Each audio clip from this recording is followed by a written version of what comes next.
Bonjour à toutes, bonjour à tous. Est-ce que vous allez bien? Est-ce que vous êtes heureux, heureuse d'être là? Soit tu es connecté, soit tu es dans la salle. Est-ce que tu peux demander à ton voisin, ta voisine, si tu en as une, quel est son prénom? Parce que tu as passé tellement de bons moments avec Dieu, à dire des merveilles à Dieu. Donc, est-ce que c'est possible? Voilà. Juste pour information, la sono, moi j'ai un Larsen sur la droite, si c'est possible de le corriger. Vous avez pris le prénom du voisin, de la voisine, c'est bon? Alors maintenant, deuxième chose, je vais lui demander, est-ce que tu as un surnom? Tu sais, quand tu avais 12 ans, quand tu avais 10 ans, comment on t'appelait dans la maison? Vas-y, balance les dossiers. Demande-lui les dossiers. Non, je peux pas. Vous savez, regardez ici. Je vous amène quelque part parce que dans la Bible, des fois, il y a des prénoms ou il y a des surnoms qu'on ne comprend pas. Et en fait, dans la Bible, c'est délicieux parce que chaque nom, chaque prénom, chaque titre peut avoir une importance. Et des fois, vous lisez des chapitres et vous dites « je ne comprends pas ». Exemple, dans le deuxième livre des rois, au chapitre 18, pendant des années, je suis passé sur un texte qui, franchement, ne me parlait pas. Et si jamais, en cet instant, Dieu voulait utiliser un texte qui est rare, sur lequel je pense que tu ne vas pas avoir entendu de prédication, et que ce texte fasse du bien. On est en moins 700 avant Jésus-Christ. Vous voyez derrière moi, il y a des fresques que vous allez retrouver au British Museum. Les cavaliers sont des cavaliers assyriens. L'Assyrie, à l'époque, vous voyez, il y a le mot Syrie dedans, c'était un pays qui regroupait l'Iran, l'Irak et la Syrie. Et ils appelaient ça l'Assyrie, et c'était le royaume le plus puissant de l'époque. Ils avaient comme capitale Ninive. Je ne sais pas si ça vous dit quelque chose, Jonas, Ninive, etc. C'était le pays le plus puissant et le roi de l'époque s'appelait Sennachérib. Et Sennachérib, on retrouve une stèle au British Museum de Sennachérib parce qu'en l'an 701 avant Jésus-Christ, il va ravager, il va détruire toutes les villes du royaume d'Israël. Il va les casser les unes après les autres. Les femmes sont violées, sont massacrées, sont déportées en esclaves. Les hommes sont massacrés, soit les yeux sont crevés, soit ils sont amenés en esclavage. Enfin, c'est épouvantable. C'est un drame pas possible.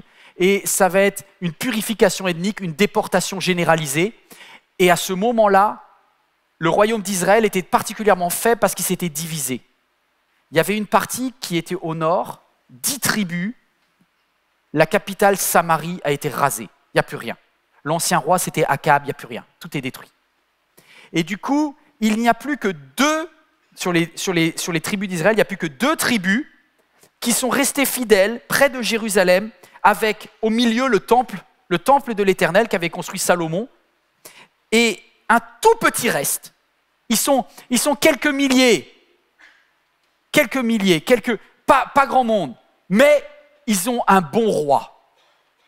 Un roi qui a décidé de faire les choses bien et de mettre Dieu en premier. Et cette histoire est tellement historique qu'au British Museum, vous retrouvez la stèle. C'est-à-dire, est-ce que c'est possible juste de montrer? Vous allez le voir, c'est écrit en araméen ancien. Cette stèle décrit la conquête du pays d'Israël et de Juda par le roi Sennachérib en moins 700 avant Jésus-Christ. Et il explique ce qu'il fait des prisonniers. Donc après la bataille, il les a amenés captifs et les a ramenés jusqu'à la capitale Ninive. Il ne reste au moment de l'histoire plus qu'un petit groupe de survivants autour de la ville de Jérusalem.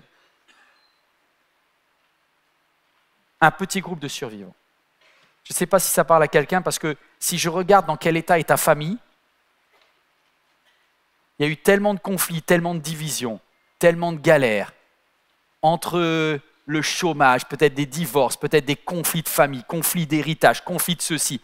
Toi, tu as dit, non, moi et ma maison, nous servirons l'Éternel. Et si tout le monde part en vrille, moi, je vais rester fidèle à Dieu. Est-ce qu'il y a quelqu'un comme ça? Vous êtes un Ézéchias. C'est-à-dire, vous avez décidé de dire, on va faire les choses bien.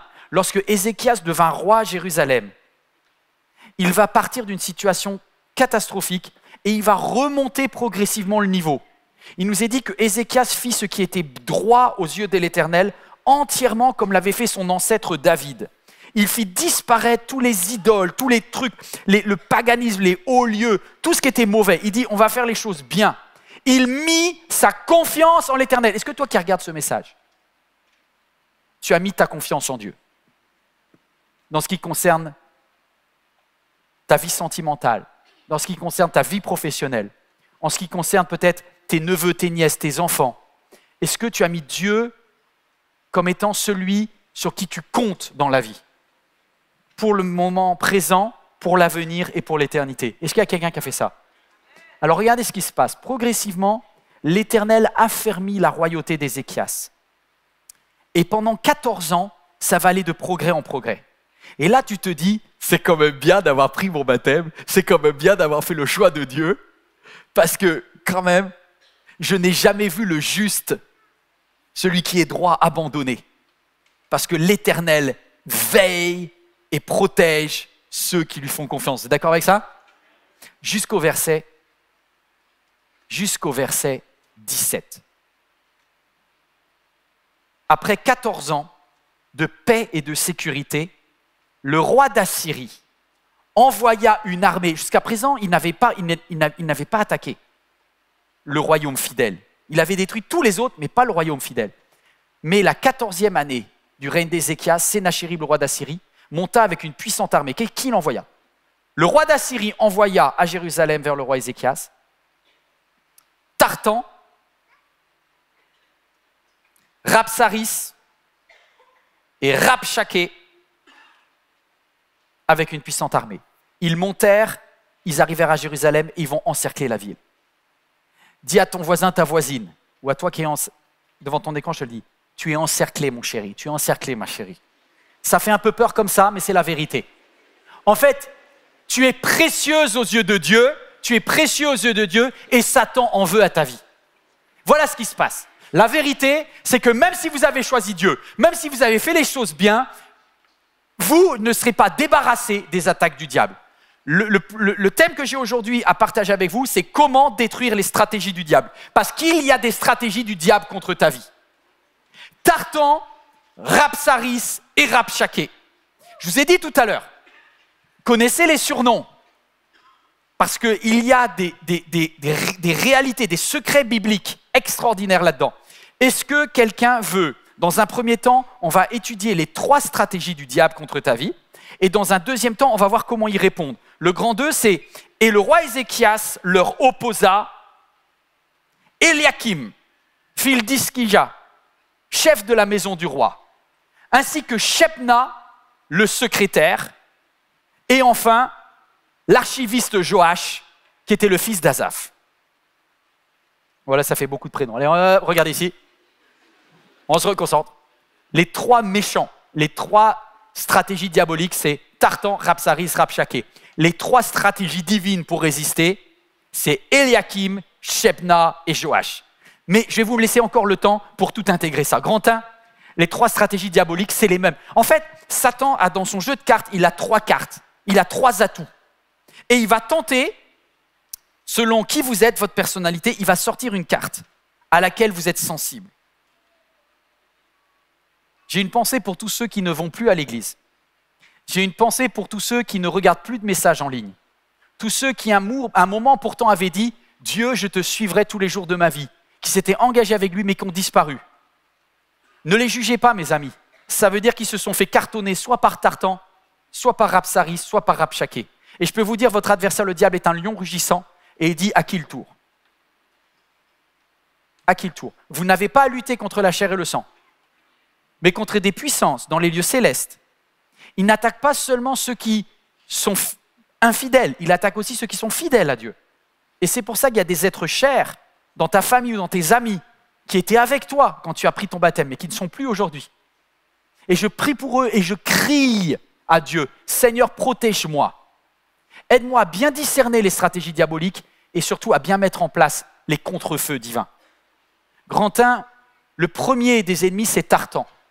Tartan, c'est un mot araméen qui veut dire le chef des guerriers, le général de l'armée du roi païen d'Assyrie. Comment il a été sélectionné? Il a été sélectionné parce que c'était lui qui était le plus capable d'appliquer avec cruauté les ordres de son roi complètement fou. Le diable a des démons à sa solde. Le diable n'est pas parti seul quand il a fait sa rébellion contre Dieu. Il a embarqué avec lui des anges déchus qu'on appelle des démons. Et en fait, quand tu regardes la Bible, Tartan, Rabsaris et Rabshakeh, tu vas les voir partout. Sauf que là, ils ont une version différente. Mais si tu regardes bien, dans le Jardin d'Éden, il y avait déjà ça. Et quand tu regardes la tentation de Jésus, il y a déjà ces trois formes-là. Il y a tout le temps ces trois formes-là. Alors j'attaque. Tartan. Tartan, le plus violent, le plus cruel, le plus sadique. Pour lui, violer, tuer, massacrer, quand quelqu'un souffre, ça lui donne de la joie, ça lui donne du plaisir, ça réaffirme son autorité et son pouvoir. Vous imaginez pas combien une partie de la tactique du diable, c'est de briser la chrétienne, briser le chrétien par la souffrance. Lorsque tu as le diagnostic de cette maladie, quel que soit son nom, qu'elle s'appelle cancer, qu'elle s'appelle maladie héréditaire, etc., t'es KO. T'es KO. T'as beau avoir loué Dieu la veille, t'as beau avoir lu ta Bible le matin, quand le diagnostic tombe, ça fait mal. Pour peu que tu aies une crise de panique, que tu as un moment d'angoisse, tu dis « je suis en train de souffrir le martyre », tu es en face de Tartan. Il n'y a pas que les croyants qui sont attaqués par Tartan, parce que Tartan a détruit tous les royaumes, mais il attaque aussi le petit reste qui est fidèle à Dieu. Satan va essayer de te dépouiller par la souffrance. Et parfois, il n'a même pas besoin de te toucher, il suffit de te faire peur. Parce qu'en vrai, rien que la peur de la mort, pour certains ici, vous met en vrac. Vous savez ce que la Bible dit? Que Jésus est venu pour délivrer ceux qui, pendant toute leur vie entière, vivaient dans la peur de la mort. Est-ce que tu réalises qu'à la croix, Jésus a porté tous tes péchés, toutes tes maladies et qui t'a donné accès à la vie éternelle? Bon, on le sait. Mais en vrai, quand même, la souffrance, ça nous abîme. Et je pense à quelqu'un qui est à l'heure actuelle sous morphine ou quelque chose comme ça, c'est insoutenable. C'est insoutenable. Et Jésus dit, nous n'avons pas un souverain sacrificateur qui soit insensible, parce que lui-même a vécu la mort de la croix, il a vécu ce que c'était la couronne d'épines, donc il sait ce que c'est que d'aller jusqu'au bout du bout. Et Dieu est avec toi. Peut-être que certains vont dire, mais je ne comprends pas pourquoi l'Éternel n'a pas bloqué Tartan plus haut. Demandez à Job. Job, il a dit, au début, lisez le livre de Job, au début, Job, il perd ses enfants, les uns après les autres. D'abord, il a perdu tous ses biens financiers, puis tous ses enfants, puis après, Satan vient et dit, laisse-moi, c'est Tartan, hein, attaquer sa peau, lui donner une maladie qui le fasse mourir de douleur. Et je ne sais pas pourquoi, mais Dieu, à ce moment-là, laisse. Ah! Non! Si, Dieu a laissé Tartan aller loin. Et d'ailleurs, à la fin, il dit à Job, c'est moi qui mets une limite à l'océan, c'est moi qui dis stop. Mais beaucoup de croyants sont KO avec cette première stratégie qui est la souffrance pour te faire douter de l'amour de Dieu. Et si jamais il arrive à te faire douter de l'amour de Dieu, en fait, quand tu as mal, tu finis par dire, est-ce que Dieu existe vraiment? On peut parler vrai là? Voilà, même le bon chrétien, même tu as 15 ans d'expérience, tu vis avec Dieu depuis longtemps, etc. Mais quand tu as très très mal, tu dis, Dieu, t'es où? Et si tu existes, pourquoi tu permets la souffrance? Voilà. Et objectivement, là, avec juste cette carte, cet atout diabolique, il arrive à liquider une grande partie des croyants. Mais apparemment, tu es encore là. Dis à ta voisine, t'es encore là, on est encore là. Toi qui es devant ton écran, t'es encore là. Bon, c'est bien. Ça veut dire que Tartan n'a pas réussi à t'empêcher de connecter avec Dieu. La preuve aujourd'hui, tu fais encore confiance à l'Éternel, sinon tu n'aurais pas regardé ces vidéos. Bravo. Bon, fais gaffe, il y a une deuxième qui arrive. Le deuxième, c'est Rabsaris. Rabsaris. Et comme Satan voit que malgré la douleur, même si tu es en galère, tu continues à aimer Dieu, alors il change de stratégie. Au lieu de te frapper, il te caresse. Il te dit, j'ai du love pour toi. Rabsaris, je me dis, c'est quoi ce nom? Toi, général, je comprends qu'il y a un général parce qu'il conduit une armée, mais derrière le général, tu as un petit vicieux là, qui est dans les bagages. Rabsaris, c'est le chef des eunuques à la cour du roi de Ninive. Bon, pour ceux qui ne savent pas ce que c'est que eunuque, c'est des hommes en partie. qui s'occupent du harem du roi. C'est-à-dire c'est des hommes dont leur vie, en fait, c'est d'organiser les plaisirs sexuels du roi de Ninive, mais plus particulièrement en allant récupérer des femmes fragiles, en allant dans les provinces. D'ailleurs, quelques temps plus tard, vous verrez une certaine Esther. Elles ne sont pas consentantes, hein, je vous préviens. Hein. Elles sont arrachées de force à leurs parents lorsqu'elles sont adotes. Hein. On va pas se mentir. Hein. Je peux vous dire, si Satan arrive à abîmer la sexualité, il est trop content. Hein. Alors d'un côté, le monde fait le n'importe quoi au niveau de sexualité, et les chrétiens, on est dans le déni total. Donc dans les deux cas, on est mort. Hein. La sexualité, c'est un cadeau de Dieu. C'est extraordinaire.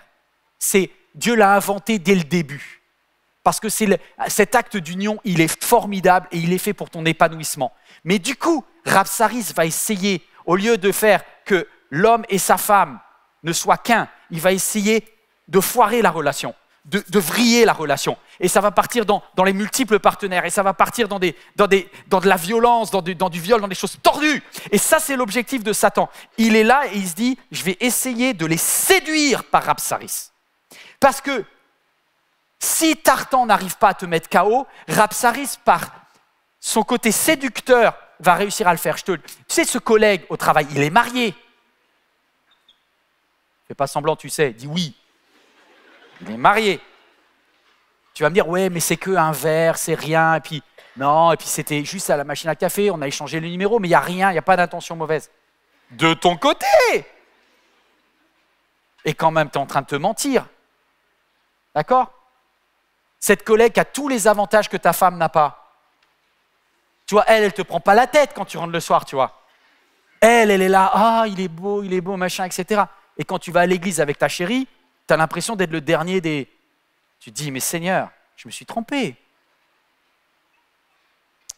Et en fait, Rabsaris, il va essayer de faire rentrer, d'appuyer sur tes manques, tes frustrations dans ce domaine-là pour t'embarquer. Juste une chose, vous connaissez Balaam ? Balaam, c'était un monsieur très tordu, très corrompu dans sa tête, qui avait une puissance spirituelle. Et un jour, on lui a demandé de détruire le peuple de Dieu. Et Balaam a essayé de maudire par la violence. Il a essayé de faire des incantations. Il s'est mis sur la montagne et il était payé pour maudire, pour briser. Il a essayé de... Il n'arrive pas. Parce que la violence, Dieu avait dit non, tu ne pourras pas détruire le peuple de Dieu. Mon peuple est protégé. Et du coup, Balaam va dire quelque chose de sordide. Il va donner comme conseil à l'ennemi, il dit, on ne peut pas casser un enfant de Dieu, sauf s'il s'auto-saborde. Plutôt que le casser par la violence, fais-le pécher contre Dieu. Comme ça, grâce au péché, il va lui-même s'injecter le venin qui va le pourrir. Et voici ce que Rabsaris essaye de faire. Si Tartan n'a pas réussi à te convaincre de pécher, au travers de la porno, au travers d'une relation en dehors du mariage, il va essayer de te souiller pour que du coup tu te sentes mal, que tu te dises « Mais en fait, je suis hypocrite, je ne suis pas un bon chrétien, je ne suis pas une bonne chrétienne, je suis en double vie. » Ben, j'arrête de lire ma Bible alors. Ben, j'arrête de prendre la Sainte Seine. Ben, de toute façon, j'y arrive pas, c'est plus fort que moi. Rabsaris. Rabsaris, il est tordu, il vient, et une fois qu'il prend la place, il dit, c'est chez moi ici. Ton corps est le temple du Saint-Esprit. Non, je te le redis. Ton corps est le temple du Saint-Esprit. N'impose pas au Saint-Esprit une cohabitation avec Rabsaris. Là, ça va friter, là. Et quand ça frite entre les deux, ça te donne la culpabilité. Il y a un moment, choisis avec qui tu veux vivre. Avec qui tu veux vivre. Et ce n'est pas évident. Mais les moins de 18 ans, là. Parce que ça, c'est le cycle qui est le moins respecté du monde. Des fois, on devrait dire interdit aux chrétiens. Peut-être qu'il y a certains frères qui disent « Ok, j'arrête ». Mais là, ton ado qui a 14 ans, tu ne te rends pas compte, il est complètement accro déjà. Rabsaris ne l'a pas eu par la souffrance. Peut-être qu'il n'a pas de problème physique, ton gars. Mais aujourd'hui, il ne t'a pas suivi à l'église.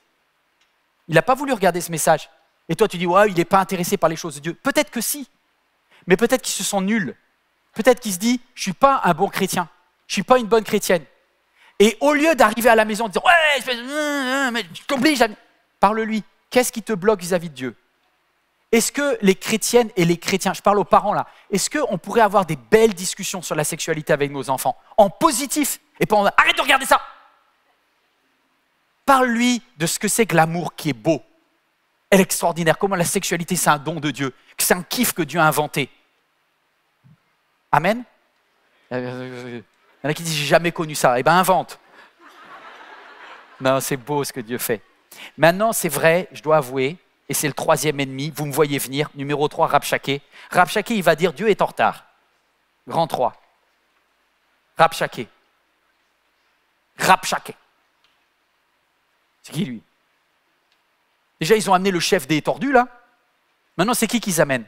Rabshakeh, il a 2 fonctions. Le titre exact, on traduit en français quand vous allez dans une encyclopédie, c'est « le grand échanson ». Pour ceux qui ont regardé Astérix ou Obélix, ou qui par hasard ont lu l'histoire de Joseph, vous savez que ça a quelque chose à voir avec l'alcool, etc. Plus que ça. En fait, c'était le chef au niveau du palais de Ninive, diabolique, c'était le chef de tous les joies du roi. C'est-à-dire que c'est lui qui était à la fois le ministre des Finances et le ministre de la fête. En général, ça ne va pas ensemble.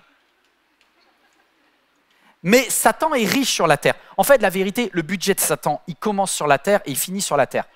Satan, il connaît son histoire, elle finit mal. Donc, il n'a que la vie sur la terre pour tout claquer. Après quoi viendra le jugement et l'enfer.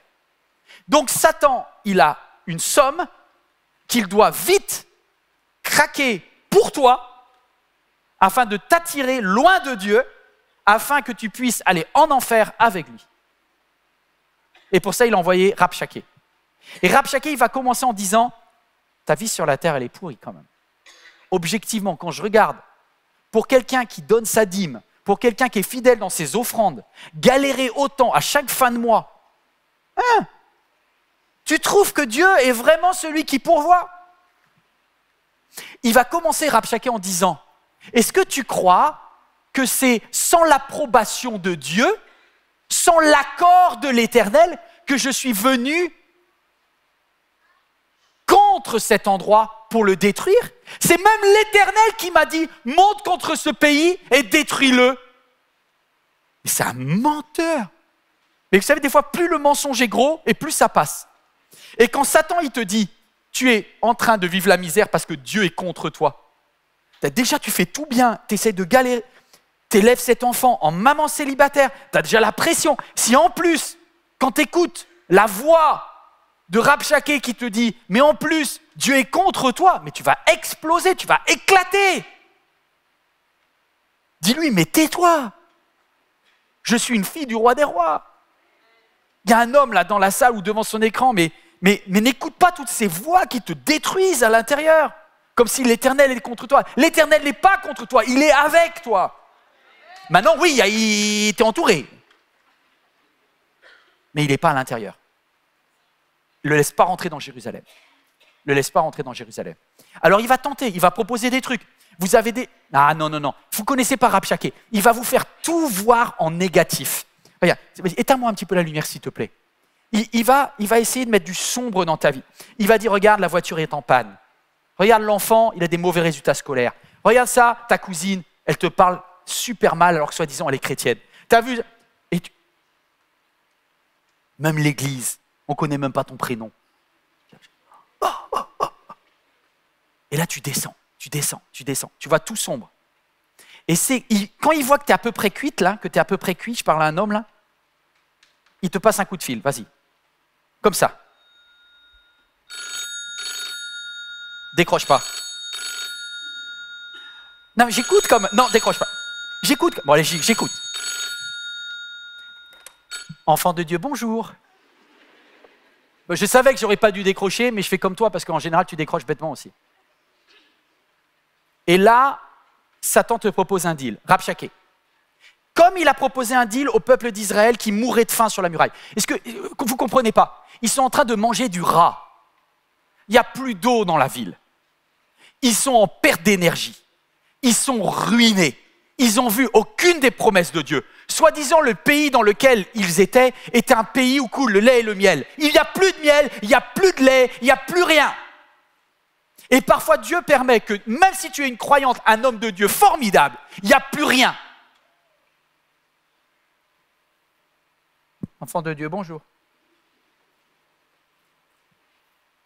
N'écoutez pas ce que dit votre pasteur, Ézéchias. N'écoute pas ce que dit ta grande sœur qui est chrétienne. Car voici ce que déclare le roi d'Assyrie. Faites la paix avec moi. Sortez de votre église là, nulle là. Arrêtez de lire votre Bible. Sortez de Jérusalem. Arrêtez d'aller au temple. Et chacun de vous, je vous propose le deal, chacun de vous mangera les fruits de sa vigne et de son figuier. Oh, c'est comment déjà le goût du raisin? Chacun de vous aura à boire de l'eau de sa propre citerne. Et vous allez arrêter de manger l'eau sale qui traîne dans les rues. Et là, tu dis...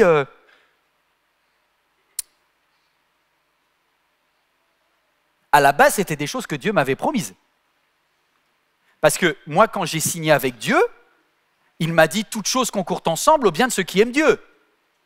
Il faut croire qu'elle court encore. Hein. Et tu vois, il va utiliser... Remets-moi, parce que je vais quitter Rabshakeh quand même. Mais, merci beaucoup. Mais Rabshakeh, il te dit « Je vais agir dans ta vie là où Dieu était défaillant. »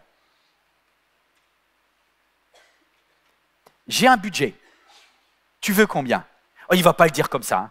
Il va le dire, ok, le célibat t'en a marre, j'ai une solution. Les finances, j'ai un faux plan, mais ça rapporte bien. Si, vraiment, un tout petit mensonge, mais au niveau des impôts, ça passe café crème. La TVA, non, mais la TVA, c'est du vol, déclare pas. Il va te proposer des trucs pas clairs. Il va te proposer de t'associer avec des gens pas clairs. Toi, tu sais que c'est mal. Tu dis, ah, ça pique, il y a un truc qui te gêne. Mais il y a un moment où, voilà, il va dire, fais ça, fais ça, fais ça. Écoute, fais des heures sup, viens plus à l'église, comme ça, financièrement, tu vas aller mieux. Bon, je vais être honnête avec vous.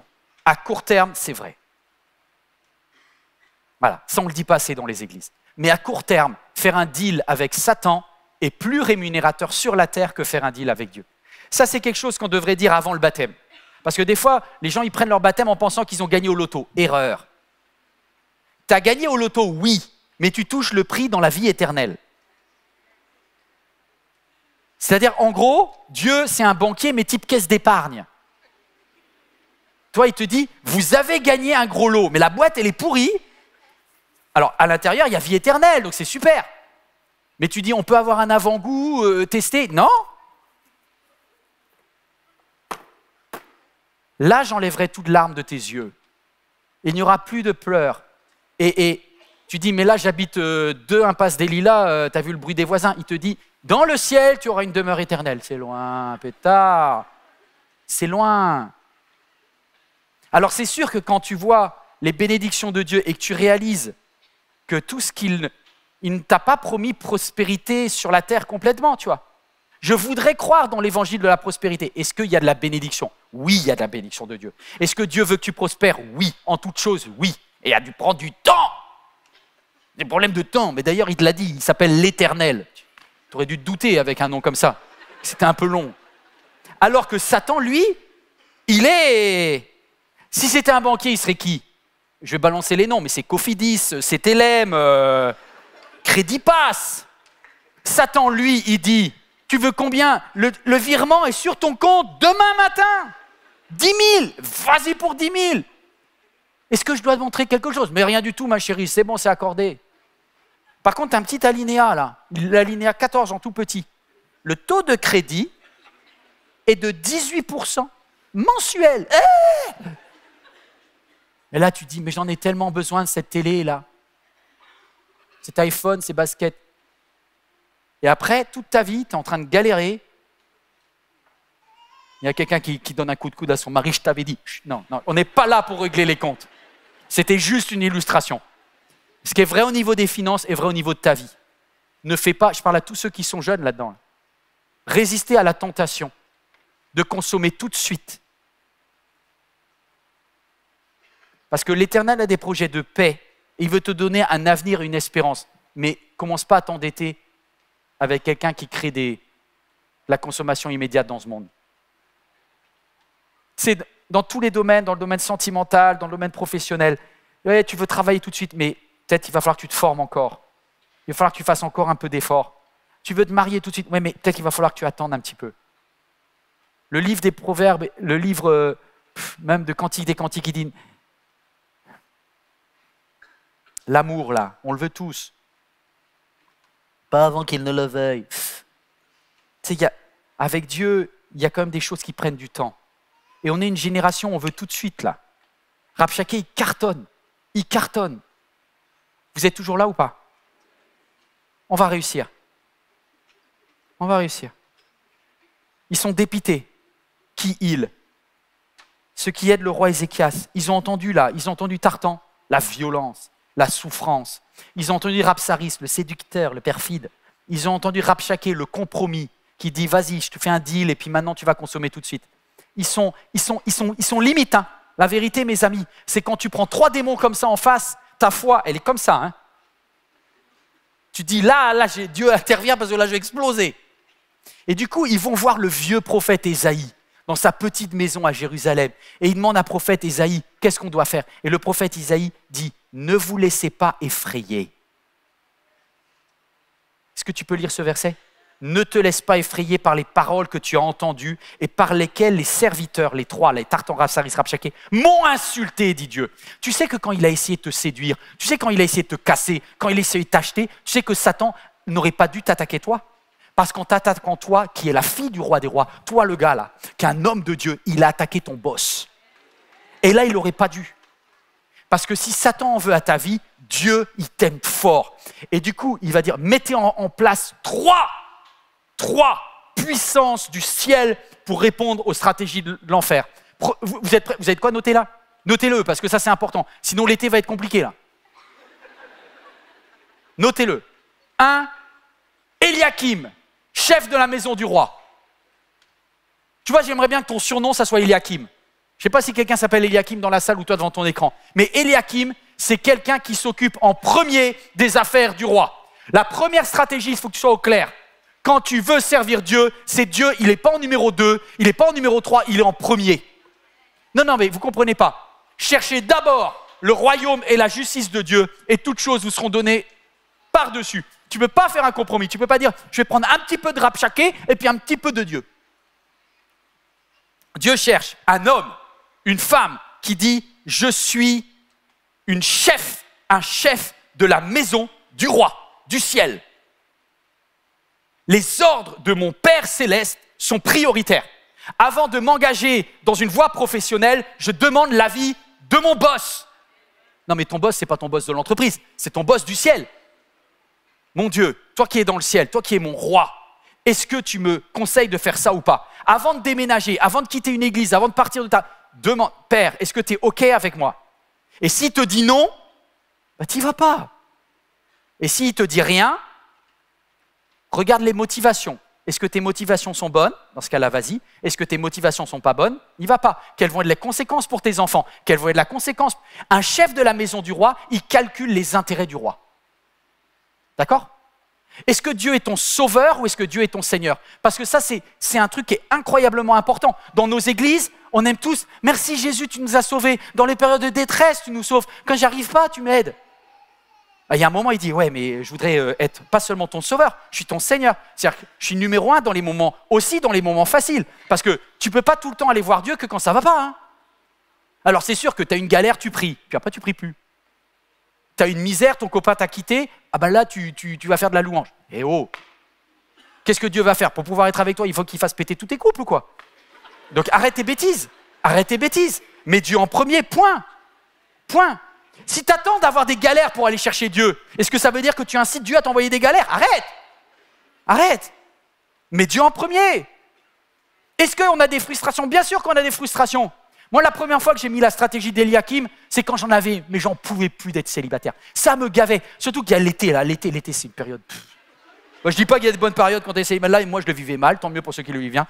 Mais là, je le vivais mal. Surtout quand il y a tes copains, tes amis du même âge, là, qui sont tous sur la plage. Et là, tu dis, mais... c'est énervant. C'est toi, bêtement, parce que tu veux faire les choses bien, tu dis, ouais. Et tu as l'impression que tu sais, ton ange, il fait la grève au ciel, celui qui était en charge de ton dossier, il n'a pas transmis au patron. Tu sais, le dossier s'est perdu et tout, les années passent. Bref. Moi, j'étais nerveux. Hein. Donc même si au final, je n'ai pas attendu longtemps, dans le timing de Yvan, c'était une éternité, tu vois. À l'école, on m'appelait le curé quand même. Hein. Enfin, je vais dire, je partais mal, tu vois. Merci Seigneur, je suis pasteur. Petite joke pour mes amis catholiques, c'est que j'ai eu le droit de me marier. Mais délai quand même. Tu vois, sur la plage, je ne vais pas dire les prénoms, mais je voyais les... Bref. Ils s'embrassaient, quoi. C'était des chrétiens, en plus, tout était bien, allez, alléluia. C'est juste moi qui étais oublié. Et du coup, je suis allé casser des cailloux parce que ça m'énervait. Tu sais, les plages en Bretagne, il y a des gros galets et tout ça. Il n'y a pas beaucoup de sable, hein, tu vois. C'est pas la Côte d'Azur, nous, c'est beau, mais c'est sauvage. Et donc, il y avait un gros galet, et je suis allé sur la falaise, là. J'ai pris un gros galet, et je me suis dit, ça sert à rien que je casse des galets. Enfin, je veux dire... Du coup, j'ai dit, je vais écrire, et j'ai commencé à prendre un caillou qui était plus pointu, et j'ai marqué comme un deal avec Dieu. Au lieu de faire un deal avec Rabshakeh, j'ai fait un deal avec Dieu. C'est ça, Eliakim. J'ai marqué, Dieu, je m'occuperai en premier de tes affaires, et toi, tu t'occuperas des miennes. Sous-entendu, je prends le risque de te faire confiance et de te mettre en premier. Bon, ben, il y a eu un délai. Hein. Mais 10 ans plus tard, avec ma femme, je suis allé chercher le caillou. Et vraiment, je lui ai dit, Nathalie, je cherche le caillou. Bon, il avait disparu. Mais je dis, là, il y avait un caillou dans lequel j'ai fait un deal avec Dieu. Et si le caillou a été effacé, Dieu ne l'a pas oublié parce que tu es la réponse au caillou. Et tu vois, il y a des moments où... Voilà, moi, il y avait des principes dans ma vie. On ne rate pas une célébration avec Dieu. On ne passe pas une semaine sans prier. On ne passe pas une semaine sans lire sa Bible. S'il y a une réunion de prière et qu'on est fatigué... vous voyez, je suis une église de la grâce à MLK. Je crois que vraiment, personne ne peut vous forcer. Mais ne profitez pas de votre liberté pour devenir des glandouillards spirituels. Et puis alors, l'été, là, vous partez en vacances, mais Dieu, il ne part pas en vacances. Hein. Vous mettez Dieu dans vos bagages. Hein. Prenez un billet s'il faut, rajoutez un supplément, mais vous prenez Dieu. D'accord? Et vous avez le droit d'aller voir une église en Guadeloupe. Et vous avez le droit d'aller sur la Côte d'Azur, il y a aussi des endroits merveilleux. Vous avez compris l'idée. Si tu repars au Congo, amène Jésus aussi. D'accord? Tu dis le billet est cher. C'est pas grave, il vient avec toi. Il vole, lui. Bon, je sais pas si c'était pour quelqu'un ça. Ah, j'ai l'impression que quand tu arrives au Congo, tu n'es plus chrétien et tu reviens. Non. Mais Dieu en premier. Tu t'investis pour la maison du roi. Certains vont me dire, ouais, mais pasteur, dans l'église MLK, c'est génial, mais j'ai pas d'amis. Ok. Combien de temps tu y passes? Bah, j'y vais presque toutes les semaines. Combien de temps? La célébration. Tu parles à qui? Personne. D'accord. Donc au total, tu veux tisser une amitié en passant 1h15 dans une salle où personne ne connaît ton prénom, à part si j'ai demandé au début, et tu penses que tu vas faire une amitié là. Écoute, tu as autant de chances de connecter qu'un ado pas fini avec son père, tu vois. Mais mon chéri, tu vas où? Moi, je vais manger dans ma chambre. Vas-y, va, il y a le téléphone là, je vais faire Snapchat. Chérie, si on passe pas du temps ensemble, on va pas pouvoir connecter, tu vois. Tu peux pas reprocher à ton ado d'être un ours qui communique pas. Et toi, quand tu viens dans la maison de Dieu, c'est toi l'ado là. T'es transparent là. Tu t'investis en rien, tu débarrasses pas la table, tu mets pas le couvert, tu proposes pas de cuisiner. Ça s'appelle le service, mes amis. La vérité, je dis pas que c'est facile, hein. Mais si tu passes du temps à cuisiner avec maman, tu vas avoir une relation comme ça, hein, avec ta maman. Hein. Si tu passes du temps à connecter dans l'église et à t'investir dans quelque chose, tu es un chef de la maison du roi. Le chef de la maison du roi, il sert le roi et les serviteurs du roi. Bon voilà, ça c'était une petite clarification en passant. Mais il y a un moment, c'est normal. Moi, il y a mon frère qui avait créé ce proverbe extraordinaire. Si tu veux apprendre à skier, va où il y a de la neige. Là, s'il n'y a pas de neige, tu auras du mal à faire du ski, tu vois. J'ai envie de te dire, si tu veux apprendre à nager, va où il y a de l'eau. D'accord? Si tu veux avoir des amis chrétiens, va là où il y a des chrétiens. D'accord? Tu veux te marier avec... va là où ils sont, quand même. Mais messieurs, c'est... Bon, allez, c'est bon. Vous avez compris l'idée. Ce n'est pas une règle automatique. Je ne veux pas simplifier les choses. Mais quand même, objectivement, quand tu passes plus de temps avec des gens qui servent Dieu, tu as plus de chances de tisser des relations avec des gens qui servent Dieu. Enfin, il n'y a pas besoin d'avoir fait des mathématiques incroyables pour comprendre ça quand même. Maintenant, la vérité, c'est que tu as la flemme. Voilà. Et moi aussi. Donc, il y a un moment, j'ai dit, hey, Yvan, tu te bouges. Est-ce qu'il y a eu des jours où j'ai pas eu envie de me lever? Oui. Est-ce qu'il y a des fois où j'ai pas envie de lire ma Bible? Oui. Est-ce que des fois, il y a... Mais oh, j'ai dit que je suis un chef de la maison du roi. Je vois que vous dites plus amen depuis quelque temps. Là, c'est quoi? J'ai baissé tellement le niveau à MLK que dès que je monte un peu, il n'y a plus personne, c'est ça? Toi qui regardes ce message, merci de me soutenir. Et je t'attends à l'église ou dans ton église bientôt. On est libre. Tout est permis, mais tout n'est pas utile. Tout est permis, mais tout n'édifie pas. Bon, vous avez compris, il faut que je termine. Shebna. Shebna, c'est le secrétaire. Il vient avec le pinceau, le papyrus. Et je me dis, il va se faire défoncer le chéri. Ils sont fous. Et Ézéchias, tu amènes un secrétaire. Le gars, il sait juste lire et écrire. C'est un petit chercheur. Et c'est lui que tu amènes en face de Tartan. Mais il ne va pas tenir 5 minutes. Pourquoi Dieu dit « amenez un Shebna dans vos vies » ?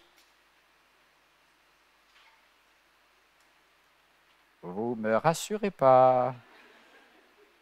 Pourquoi Dieu te dit « fais le travail d'un secrétaire » ? Le secrétaire, je vais vous dire, il prend les notes. Il écoute le roi et il note tout. Il dit « ok, aujourd'hui, tu mets la date. Voici la pensée que Dieu m'a donnée. » Les pensées que Dieu te donne, Dieu peut te parler au travers de la Bible, un passage de l'Écriture, c'est extraordinaire. Bon, déjà, si tu ne l'ouvres pas, tu as moins de chances qu'il te parle.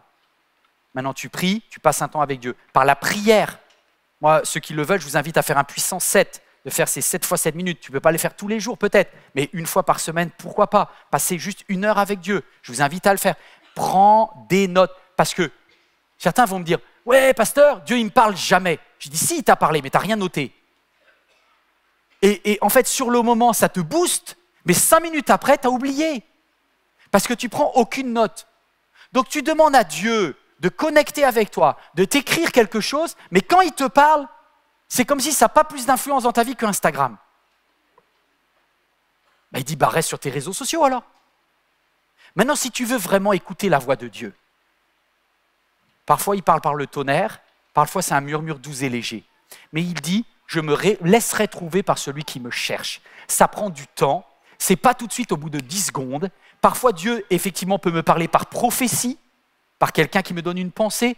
Parfois c'est une petite voix dans ma tête, parfois c'est juste un ami, parfois c'est en regardant quelque chose, peut-être ce message. Vous savez, un réma, vous savez ce que c'est qu'un réma? C'est une parole de Dieu qui est spécifique à la situation. Est-ce que ça vous est déjà arrivé d'écouter un message à MLK ou de venir sur place et de dire « Punaise, c'est ma vie ».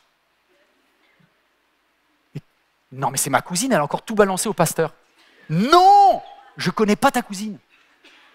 Mais il peut arriver que même si je suis humain et rempli de fautes comme vous, au travers d'un message, tout d'un coup, il y a une parole dans un océan de trucs qui ne te servent à rien, mais boum, une parole où tu dis « Waouh, ça c'est Dieu qui me parle ». Bon, ben t'as noté? Ah ben non, j'ai pas noté, je vais me rappeler. Mais non, tu t'en rappelles pas. Mais non, on s'en rappelle pas. Moi, ma mère, elle a eu cette réflexion, qu'est-ce que je la remercie pour ça. Quand j'ai eu 11 ans, elle me dit « Yvan, écris-le ». Je dis « Ouais, j'aime pas trop l'école, j'aime pas trop écrire ». Elle me dit « Écris ». Elle m'a acheté le carnet. Bon. Carnet rose d'ailleurs. J'avais 11 ans. Le premier jour où j'ai écrit, c'était le 4 août 1991. J'écris, je fais une faute d'orthographe parce que je suis une bille en écriture. Je suis puissamment baptisé dans le Saint-Esprit. Je suis aussi Mimi. Et puis j'ai marqué comme ça, chaque jour. Après j'ai marqué, je ne sais plus, j'ai eu 4 en dictée, Dieu aide-moi. Après j'ai fini prof, hein, donc tu vois, il a agi. Mais, je veux dire, ça ne veut pas dire, ok. Mais globalement, qu'est-ce que je suis content d'avoir noté. Après, je vois prophétie de la sœur Simone. Elle dit, tac, tac, tac, ça correspondait exactement à ma situation. C'est là où j'ai eu quelque part mon désir de devenir pasteur. C'est grâce à Simone Louédin, 1993, dans une petite ville perdue au milieu de nulle part. Mais Dieu était là, et ce jour-là, c'était un réma de Dieu. Voilà. Mais si tu ne le marques pas, tu oublies. Parce qu'à 13 ans, je suis désolé, mais on oublie. Donc heureusement, il faut le mettre. Ça vous parle à quelqu'un? Vous êtes prêts à le faire? Je vous quitte. Pourquoi un archiviste alors? Le petit dernier, comment il s'appelle? Bon, au moins, vous n'êtes pas aveugle. Joach. Joach, fils d'Azaph. Vous connaissiez Azaph? Azaph, ça vous parle ou pas? Azaph, c'est celui qui écrivait les psaumes. C'est celui qui faisait la louange. Azaph, c'est lui qui a écrit les plus belles choses dans la Bible. Psaume d'Azaph, cantique d'Azaph. Azaph, c'était quelqu'un qui louait Dieu. Azaph, il avait vécu au temps de David. Azaph, c'était le psalmiste qui écrivait les musiques avec David. Vous savez que David avait la harpe et Azaph, ils étaient des compositeurs de louanges. Et du coup, cette louange-là, ça s'appelle les psaumes. Et vous avez plein de psaumes d'Azaph. Et Azaph, il a marqué des choses incroyables. Des fois, est-ce qu'il était heureux tous les jours? Non. Azaph, par exemple, dans le psaume 73, il dit « Mais j'ai été jaloux des méchants. J'étais jaloux de ceux qui réussissent parce que j'ai l'impression que moi, je voulais servir Dieu et j'avais rien dans ma vie. » Et puis il dit « Après, je suis rentré dans les sanctuaires de l'Éternel et il m'a éclairé. Et puis je me suis dit « Mais Éternel, quelle joie de vivre avec toi. » Et comment il a transformé. Non, vous n'avez pas de louange en vous? Vous savez qu'une des meilleures stratégies pour contrecarrer les puissances de l'ennemi, c'est la louange et de l'adoration. C'est lorsque au lieu d'être bloqué par tes émotions du moment, tu prends de la hauteur, tu t'envoles. Quand tes émotions sur la terre, elles chavirent, toi tu décolles dans le ciel et tu loues. Amen. Est-ce que dans le passé, tu as déjà souffert? Est-ce que dans le passé, tu as déjà souffert? Oui. Est-ce que l'Éternel t'a secouru? Alors pourquoi tu ne le dis pas? Comment ça se fait qu'à chaque fois qu'il y a une embrouille, tu cries à Dieu et quand Dieu intervient, tu ne fais pas le travail de l'archiviste? L'archiviste, il va chercher le livre, étagère, un peu de poussière. Tiens, livre ici. Ah! Le fils d'Azaph, il va ouvrir le livre et il va dire « Lecture de 1 Samuel. Et Goliath s'avança contre l'armée du peuple de Dieu qui tremblait. Le jeune David prit une fronde et gagna le combat. » Azaph, il va reprendre les vieux livres de la bibliothèque. Il va prendre un livre où il va marquer « Livre de l'Exode ». Et Moïse et le peuple tremblaient de peur devant l'armée du Pharaon. Mais en face d'une mer qui était complètement bloquée, l'Éternel dit « Frappe avec ton bâton la mer ». La mer s'ouvrit et le peuple traversa à pied sec. Et la louange. Et les amis, moi, j'ai réouvert mon carnet. Je vois là, 1998, échec au permis. J'ai raté mon permis de conduire. Oui, mais ce que, après, je constate, c'est que quelque temps après, je dis « Merci Seigneur, je suis en train de conduire ma voiture pour arriver à Paris. » Ça veut dire quoi? Qu'entre-temps, il y a eu un peu de louange là. Toi, en fait, tu vas reprendre ce qui te paraissait insurmontable au moment où tu le vis. Après quelques années, tu dis « Oh, c'est bon. J'ai déjà eu la grippe, j'ai déjà guéri. Tu as déjà eu des maladies, tu t'en es sorti. Hier, aujourd'hui, éternellement, Dieu est le même. Dieu est le même. » Lorsque tu fais le travail d'Azaph, tu entends les bienfaits de Dieu dans ta tête et tu commences à les compter. Est-ce que quelqu'un a compté les bienfaits de Dieu? Et est-ce que tu te rappelles les choses que Dieu a faites pour toi? Et je ne sais pas s'il y a quelques anciens qui connaissaient ce chant « Compte les bienfaits de Dieu ». Mets-les tous devant tes yeux. Et là, tu verras, lorsque tu adores, combien le nombre des bienfaits de Dieu est grand.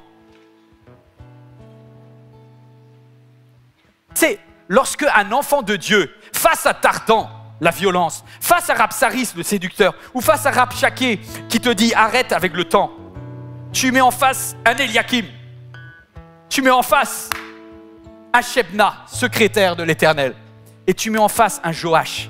Joach va dire « L'Éternel a gagné dans le passé, l'Éternel gagnera aujourd'hui. » Oui, Jérusalem est encerclée, mais à l'époque aussi d'Élysée, la ville de Dothan était encerclée. Et le serviteur y tremblait. Et le prophète Élisée lui a dit « Ouvre les yeux, parce que ceux qui sont avec nous, alléluia, sont plus nombreux que ceux qui sont contre nous. » Et le serviteur, il ouvre les yeux et il dit « Je vois les chars de feu et les anges de Dieu. » Plus il y a des démons, plus il y a des anges, mes amis. C'est juste que tu es hautement valorisé au niveau de Dieu. Tu n'as pas à combattre contre la chair et le sang, mais contre des puissances dans les lieux célestes. Et la bonne nouvelle, c'est que tu as au ciel un avocat, Jésus-Christ, auprès du Seigneur des armées, El Shaddai, le Tout-Puissant. Il dit un mot. Et cette nuit-là, regardez le verset 35, je vous quitte. Verset 35. Cette nuit-là, l'ange de l'Éternel sortit et il frappa 185 000 hommes du camp des Assyriens. Mes amis, il y a eu un strike. Et ce qui est le plus incroyable, c'est que quand vous allez à Londres, aujourd'hui au British Museum, ils relatent qu'effectivement, Sennacherib a connu une défaite inexpliquée contre un petit royaume. Il n'aurait pas dû attaquer quelqu'un de Dieu. Il est rentré en urgence à Ninive, où ses serviteurs l'ont assassiné. Tartan a perdu son poste, Rabsaris a perdu son poste, Rabshakeh a perdu son poste, tout le monde dégagé. Mes amis, Satan n'a pas longtemps, il n'a qu'une vie pour essayer de t'attirer. Mais moi et ma maison, nous servirons l'Éternel. Et il y a ici des hommes et des femmes. Mettons-nous debout, toi devant ton écran si tu peux. Mettons-nous debout. Est-ce que quelqu'un veut dire, je compterai les bienfaits de Dieu?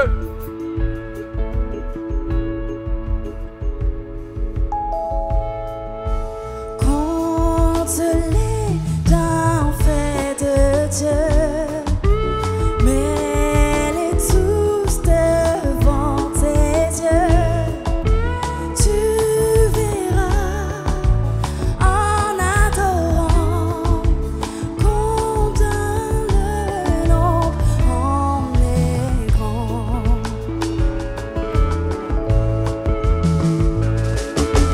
Quand le vol de la tempête semble assombrir ton ciel bleu, au lieu de baisser la tête, compte les bienfaits de Dieu. Compte les bienfaits de Dieu, mets-les tous devant tes yeux.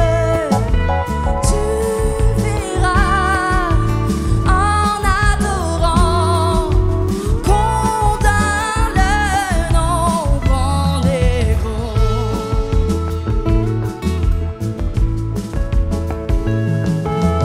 Quand sur la route glissante tu chancelles sur ta croix, pense à cette main puissante qui t'a sauvé tant de fois.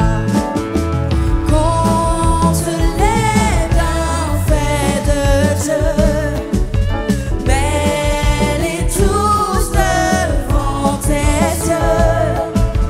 Tu verras en adorant combien le nombre en est grand. Compte les bienfaits de Dieu, mets-les tous devant tes yeux. Tu verras en adorant combien le nombre en est grand. Oui, tu verras en adorant combien le nombre en est grand. Tu verras en adorant combien le nombre en est grand.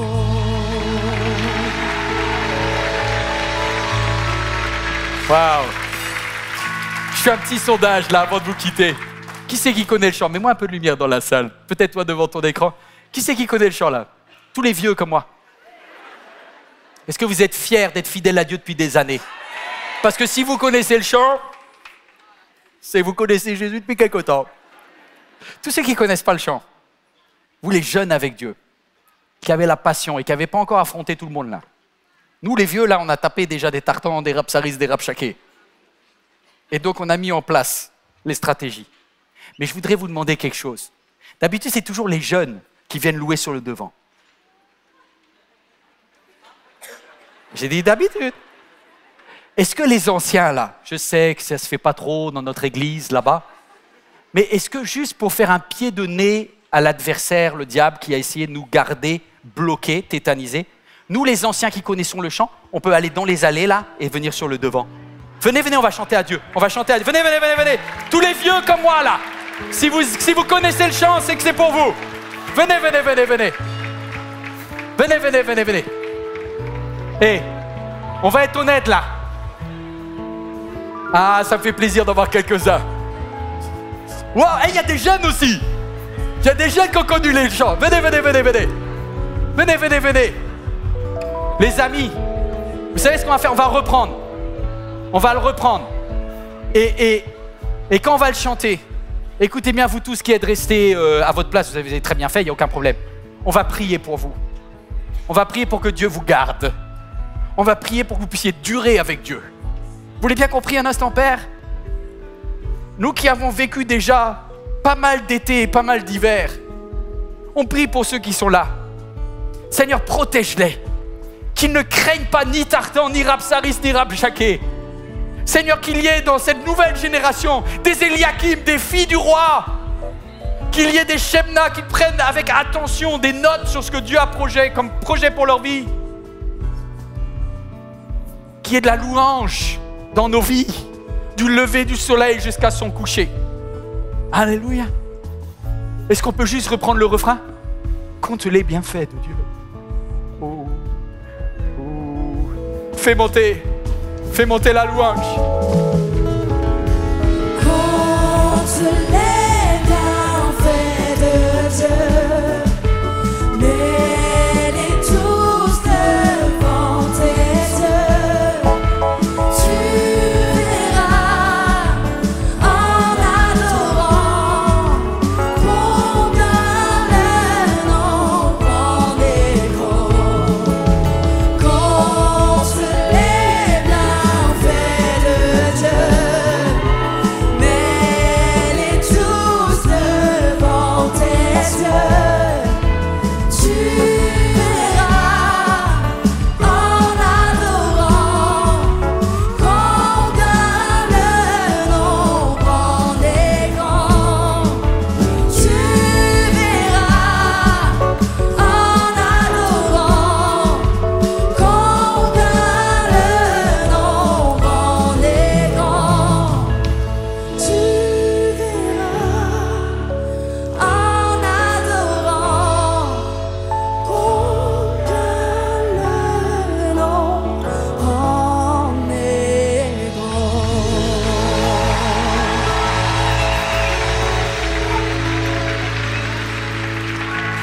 Eh les anciens, vous m'avez rendu fier là. On vous a instruit des bonnes choses à l'église des enfants là. Repars en feu à ta place et tu dis aux jeunes là, maintenant à vous de louer là. À vous de louer là. Waouh. Eh, c'est un bon moment, merci de le vivre avec nous.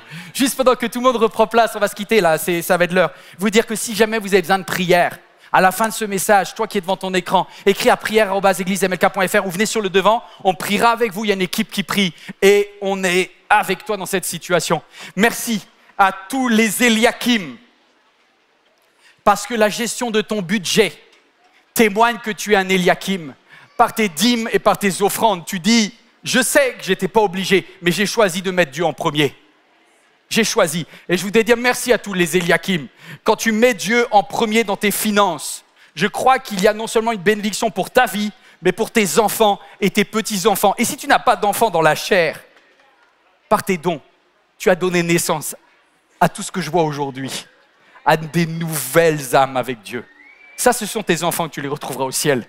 Et oui, par tes finances, tu sèmes le royaume de Dieu. Et ça, c'est merveilleux. Alors, bénissez, vous qui êtes des nouveaux, bénissez les Eliakim qui vous ont permis d'être là, de regarder ce message. Merci s'il y a d'autres Eliakim qui veulent nous aider, parce qu'il y a beaucoup de jeunes dans la maison. Aidez-nous, on en a besoin. Merci jeveuxdonner.fr, c'est une façon de donner, ça s'affiche également sur vos écrans, vous pouvez donner au point financé. Dans quelques instants, on va se quitter. Si vous voulez, vous pouvez également vous inscrire sur ambassade.fr si vous voulez vivre une célébration d'ambassade. Ça permet justement de bien connaître les prénoms et de tisser des liens. Voilà. Juste, petite information, pour tous ceux là, qui n'ont pas trop prié ces derniers temps, pas de culpabilité, je ne veux pas être méchant, je veux être positif. Je vous retrouve jeudi par contre. Jeudi 21h, on fait un vide l'esprit ensemble, 100% puissance 7. On passe 49 minutes en train de louer Dieu et vous prenez votre papier, votre stylo, comme Shebna, comme Joach. On va vivre des choses de Dieu. Vous êtes d'accord avec ça? Ça va être incroyable. Que Dieu vous bénisse. Est-ce qu'on a un dernier chant de louange?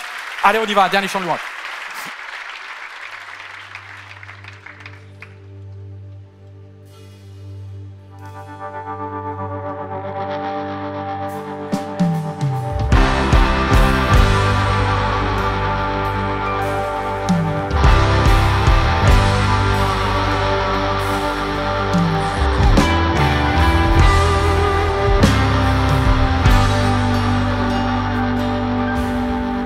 Sondé le monde, mais rien ne m'a comblé. Les gloires vaines, les trésors ternis n'ont jamais suffi. Mais tu es venu, tu as restauré mon âme. Et chaque désir est comblé en toi, oh, en ton amour. Oh, rien n'est meilleur que toi. Oh non, n'est meilleur que toi, Seigneur.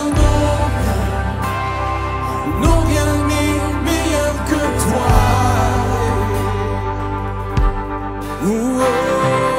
Alors je peux venir sans peur, je viens sans peur, t'exposer mes faiblesses, mes plus grands échecs. Dieu, tu les connais, mais tu me tends la main. Parce que tu fais toutes choses en ton temps, tu es le Dieu des montagnes. Tu es le Dieu des vallées. Pourquoi me cacher ta grâce infinie saurait me trouver? Alors nous déclarons ensemble que rien n'est meilleur que toi. Oh non, meilleur que toi, Seigneur.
Cette vidéo t'a parlé? Clique sur j'aime. N'oublie pas également de t'abonner et de déclencher les notifications. Si cette vidéo t'a touché, elle peut aussi faire du bien à ceux qui t'entourent. Prends 5 minutes pour la partager à un proche ou à un ami qui en aurait besoin.